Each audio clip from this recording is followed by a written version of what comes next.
एक आशा राम से दूजी आशा छोड़िए। दोस्तों राधे राधे। आज अपन थोड़ी सी चर्चा करते हैं।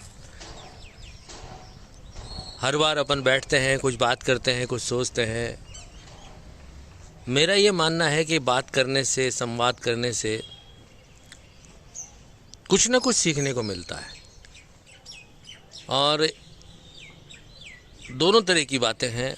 आप कुसंग में रहेंगे तो कुसंग सीखेंगे, और अच्छी ज्ञान की बातें करेंगे, सीखेंगे, सत्संग करेंगे तो वैसा भाव, ऐसा विचार आपके मन में आएगा।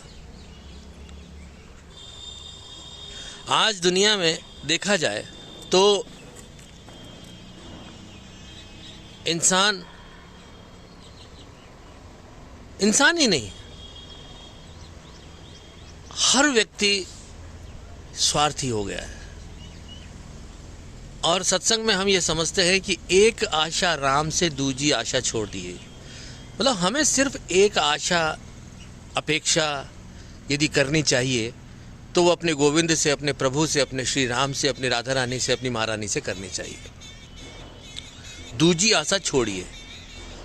और दूजी आशा में पूरा संसार आ गया, पूरा जगत आ गया, जिन्हें हम अपना मान करके चलते हैं कि ये मेरे हैं, और हम उनको भूल जाते हैं कि जो वास्तव में हमारे हैं, हमारे गोविंद, हमारे प्रभु, हमारी श्री जी, हमारी राधा रानी। हम उनको छोड़ करके दूजी आशा में अपनी आशाएं केंद्रित कर लेते हैं।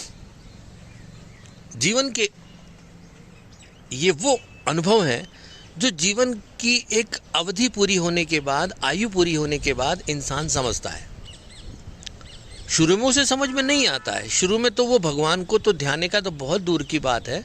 पारिवारिक कुछ यदि उसके पास संस्कार हो तो वो भगवान के बारे में थोड़ा बहुत सोच सकता है, विचार कर सकता है।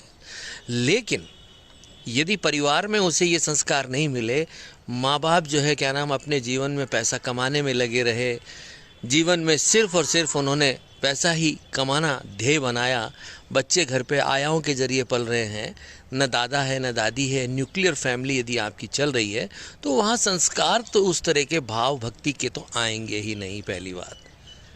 और फिर किसी जन्म का प्रभाव रहा तो व्यक्ति, बच्चा, जीव जो भी है वो थोड़ा बहुत उस मार्ग पर बढ़ सकता है। क्योंकि आज का जो युग है वो बेसिकली अर्थ युग है। हर आदमी पैसे के पीछे भाग रहा है और उसका अंत पैसे पैसे पैसे को करते ही हो रहा है। सब देख रहे हैं कि पैसा पैसा पैसा करते ही आदमी ख़त्म हो रहा है। दिन रात पैसा कमाना, दिन रात पैसे के पीछे भागना, और दिन रात पैसे के पीछे भाग करके अपने स्वास्थ्य को खराब करना, बर्बाद करना, रातों की नींदें उड़ाना, दिन का चैन उड़ाना, और पैसे की शाम को बैठ करके नोटों की गड्डियाँ गिनना, ये जीवन रह गया। अब देखिए, जहाँ व्यक्ति पैसे के लिए सेंटर्ड होता जा रहा है, केंद्रित हो जा रहा है, उसकी आत्मा सिर्फ पैसा कमाने की तरफ ही ध्यान उसका लग रहा है, तो फिर वो रिश्तों को कहाँ सोचेगा। हालांकि हम लोग कहते हैं कि जिसके पास बहुत पैसा है उसके चारों तरफ रिश्तेदारी रहती है, तो रिश्तेदारी उसके चारों तरफ उसके पैसे के लिए रहती है। वो रिश्तेदारी नहीं पूछता। हमारे घर में एक चाचा जी हुआ करते थे, वो बहुत पैसे वाले थे, तो लोग बाग उनके यहाँ जा रहे हैं, उनके यहाँ रह रहे हैं, वो जो है क्या नाम समय नहीं दे पाते थे, लेकिन वहाँ रेला पेला लगा रहता था। तो क्या मतलब समझे आप, पैसा जो है ना वो रिश्तेदारी को नज़दीक लाता है, और पैसा यदि आपके पास नहीं है तो एक भी रिश्ता आपके निकट नज़दीक नहीं आएगा। एक आशा राम से दूजी आशा छोड़िए। लेकिन हम जीवन भर पैसे के पीछे भागते हुए अंधे हो रहे हैं। दूसरी तरफ रिश्तों का भी हिसाब ऐसा है कि यदि आपके पास 2 रुपए हैं, 2 पैसे हैं, तो आपको कुछ अपने घर में, परिवार में, समाज में इज्जत मिल जाएगी, ये सत्य बात है। और जिसके पास नहीं है पैसा, धन, मुद्रा, अर्थ, तो वो व्यक्ति लाचार ही रहेगा। वो एक ऐसी स्थिति में रहेगा कि वो सिर्फ दूसरे की तरफ मुंह ताकता रहेगा कि यहाँ से मिल जाए, वहाँ से मिल जाए, कैसे न कैसे गुजारा हो जाए। लेकिन वो ये कभी नहीं सोचेगा कि एक आशा राम से दूजी आशा छोड़िए। मैं सत्य इस बात पर अपने आप को केंद्रित करते हुए कहता हूँ कि यदि हम अपनी आशा भगवान से लगाएं, प्रभु से लगाएं, ईश्वर से लगाएं, तो आपको कहीं भी मुंह ताकने की ज़रूरत नहीं है। तो ये एक ऐसी चीज़ है, it is the thing where you can understand the way that the life is specially not money and we always think about money. पैसा पैसा पैसा, धन धन, मुद्रा मुद्रा मुद्रा। अब आते हैं हम रिश्तों की बात करने। आप जगत में आए हैं और जगत में आने के बाद आपको रिश्ते तो मिलेंगे भाई। सबसे पहला रिश्ता आपके माँ का है और बाप का है, जिसने आपको अपनी पेट में रखा है। माँ हक मांगती है कि 9 महीने मैंने तुझे पेट में रखा है, तो अब मेरे लिए तुझे जीवन देना पड़ेगा। लेकिन पिता की तरफ कोई नहीं सोचता कि जो जीवन भर उस संतान के लिए सोचता है। माँ ने तो पेट में रखा है बच्चे को, माँ ने तो पेट में रखा है बच्चे को, 9 महीने की पीड़ा सहन की है उसने, साधुवाद की पात्र है वो। माँ से बड़ा कोई नहीं है, लेकिन पिता से कमतर भी कोई नहीं है। जो जिंदगी भर बच्चे को अपने दिमाग में रखता है, उसके भविष्य के बारे में, उसके फ्यूचर कैरियर के बारे में। तो ये तो एक पहली यूनिट हुई हमारी। अब जो बच्चा निकल करके आ रहा है समाज में, माँ के गर्भ से, माँ की कोख से बाहर आते उसे जगत की पवन लगेगी। यहाँ काम है, क्रोध है, लोभ है, मोह है, ईर्ष्या है, डा है, द्वेष है, लालच है, न जाने क्या क्या अवगुण भरे पड़े हैं। तो यहाँ आकर के वो बिना संस्कारों के इन दोनों की सेवा नहीं कर पाएगा। इन दोनों माने माँ और बाप की। बहुत से घरों में बहुत से लोगों ने कोशिश की कि भाई अच्छे संस्कार दिए, क्योंकि जैसा वो देखेगा वैसा ही वो करेगा। आप अपने पिता की सेवा करते हुए यदि बच्चे को दिखेंगे तो उसके मन में भाव आएगा कि यार हमें भी सेवा करनी चाहिए। और यदि हम अपने माँ बापों को यदि वृद्धाश्रम में छोड़ के आएंगे, तो ऐसे कई उदाहरण मैंने देखे हैं कि वो कहते हैं कि पापा जी हम भी भविष्य में आपको जो है, छोटा बच्चा कहते हुए मिलता है कि आपके लिए अच्छा यही कार्य करेंगे कि आपको भी बुढ़ापे में तंग ना होना पड़े, हम अच्छे वृद्धाश्रम में आपको छोड़ के आएंगे। देखा उसने कि ऐसा हो रहा है, तो वही बाल मन सुलभ मन जो उसका होता है, उसने वो बात कह दी। होता क्या है कि इस स्थिति में हमें थोड़ा बहुत संभाल करके चलना चाहिए। अपने बच्चों को अति स्वतंत्रता यदि हमने दे दी, संस्कार नहीं दिए और समाज के हवाले कर दिया, तो वो बच्चा ऐसा बनेगा कि शराबी बनेगा, वो कबाबी बनेगा, वो लंपट बनेगा, धूर्त बनेगा। निश्चित रूप से जो पवन चल रही है जगत की, उसका प्रभाव उस पर पड़ना ही पड़ना है, क्योंकि कुसंग उसे मिलेगा। सत्संग मिलना बहुत दूर की बात है। आजकल सत्संग कहाँ है? ये वीडियो भी जो मैं कह रहा हूँ, इसको कितने लोग सुनेंगे? 1 2 3 4 5 7 10, वो भी बहुत ज़्यादा नंबर बोल रहा हूँ मैं। 1 2 सुनेगा, 1 2 के मन में बात बैठेगी, बात खत्म। और यदि यही वीडियो किसी स्त्री के ठुमके वाला हो, नाच नचैया वाला हो, अभद्र दुअर्थी भाषा वाला यदि कोई वीडियो हो, तो लाइकिंग पता नहीं कितने कितने के तक पहुंच जाएंगी, के माने 1000। दोस्तों ये जीवन है, यहाँ अच्छी बात कोई सुनना ही नहीं चाहता। अधिकांश तो इस वीडियो को स्क्रॉल कर देंगे, आगे कर देंगे, छोड़ रहे यार फालतू की बात है। तो ये फालतू की बात नहीं है। एक आशा राम से दूजी आशा छोड़ दीजिए। ये चीज़ समझने में यदि आपके आ गई ना, तो आप किसी की तरफ मुंह नहीं ताकेंगे।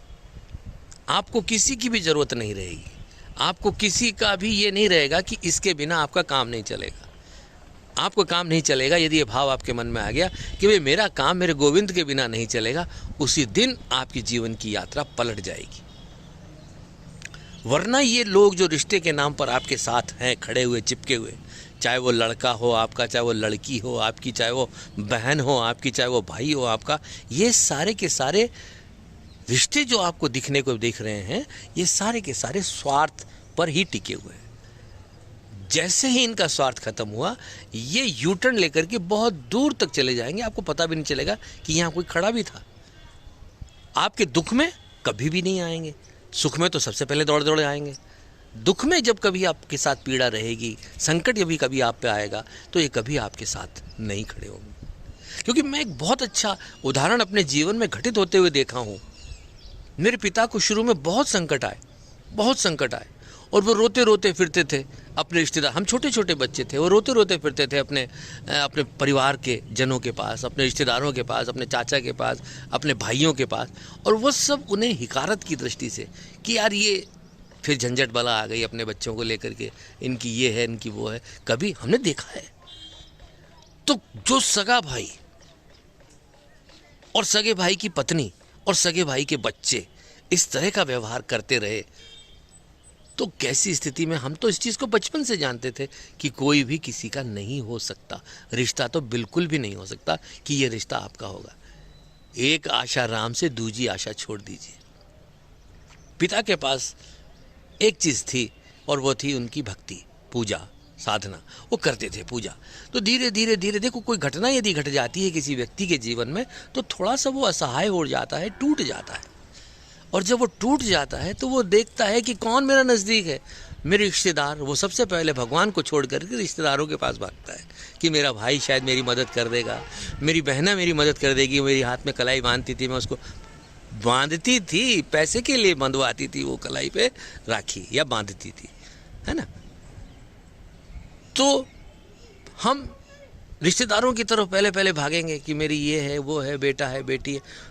दुनिया में कोई भी आपका नहीं है। एक बात कहते हैं ना हम लोग कि पूत सपूत तो क्यों धन संचय, और पूत कपूत तो धन क्यों संचय। बिल्कुल सत्य कहा है कि यदि आपकी औलाद, इसमें मैं बेटा और बेटी दोनों को शामिल कर रहा हूँ, यहाँ पूत कहा गया है, यहाँ पूत और पूती हम नहीं बोल सकते, बेटा और बेटियाँ बोल सकते हैं कि यदि बेटा और बेटी आपकी लायक है तो आपको पैसा कमाने की, उनके लिए जमा करने की कोई ज़रूरत नहीं है।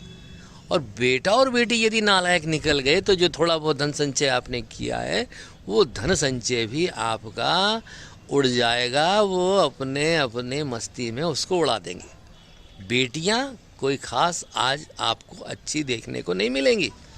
बेटियों के लिए आप कितना भी कर लो, लेकिन वो आखिर में अपने पति के या अपने प्यार के साथ उड़ जाएंगी, जाकर के आपको ठेंगा दिखाएंगी। ये पवन है, जगत की पवन चल रही है, आप नहीं रोक सकते इसे। और आपने रोका तो कहेंगे हम दूसरा कदम उठा लेंगी, और दूसरा कदम क्या होता है कि भाई हम तो मर जाएंगे, हम सुसाइड कर लेंगे। ये लो जीते जी आपके गले में फंदा, फांसी।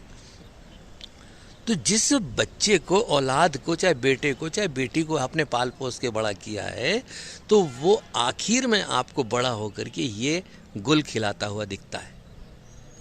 कहाँ रहे आपके रिश्ते? मैं सीधी सच्ची सटीक बात करता हूँ, कोई इसमें जो है लाग न है, लपेट है, कुछ भी नहीं है, सीधी सटीक बात है। और मैंने तो अपने आंखों के सामने ऐसे ऐसे परिवार देखे हैं जो अपनी माँ को मारते हैं, अपने बाप को ठोकते हैं, बड़े बड़े बच्चे, और उनके सामने बैठ के वो शराब पीते हैं, मांस खाते हैं, न जाने क्या क्या व्यभिचार करते हैं। वो भी परिवार हैं, वो भी लोग हैं, वो भी घर हैं। तो एक आशा राम से यदि आप करेंगे, मेरा कहने का लब्बो लबाब यही है, तो आपको इन तमाम झंझटों से मुक्ति मिल जानी है, कन्फर्म बात है। और यदि इनके चक्कर में आप लगे रहे तो न जाने कितने चक्कर आपको जन्मों के लगाने पड़ेंगे। आपका ना तो आपको राम मिलेगा, न ही आपको कुछ और मिलेगा, और आप जीवन भर भटकते रहेंगे। इस मृत्युलोक के अंदर आपको दुख, विषाद और पीड़ा ही देखने को मिलेगी। मेरी ये बातें मुझ पर इसलिए अच्छी लगती हैं क्योंकि मैं जो है इन तमाम रिश्तों को बहुत अच्छे से देख चुका हूँ, बहुत अच्छे से। मैंने लोगों को देखा है, लोगों के परिवारों को देखा है। बड़ी तीन तरह की कैटेगरी हो सकती है हम अपने भारतीय समाज के अंदर। वैसे तो न्यूक्लियर सिस्टम हो गया है, जहाँ पति पत्नी और बाल गोपाल जो भी हैं, एक या दो, वो हमारा फैमिली सिस्टम रहा। पहले जॉइंट फैमिली सिस्टम हुआ करता था जिसमें बड़े बुजुर्गों का ख्याल रखा जाता था, उनकी बातें मानी जाती थी, उनकी तवज्जो घर में हुआ करती थी, उनकी स्थिति घर की शान थी। घर में यदि बाप है, दादा है, दादी है,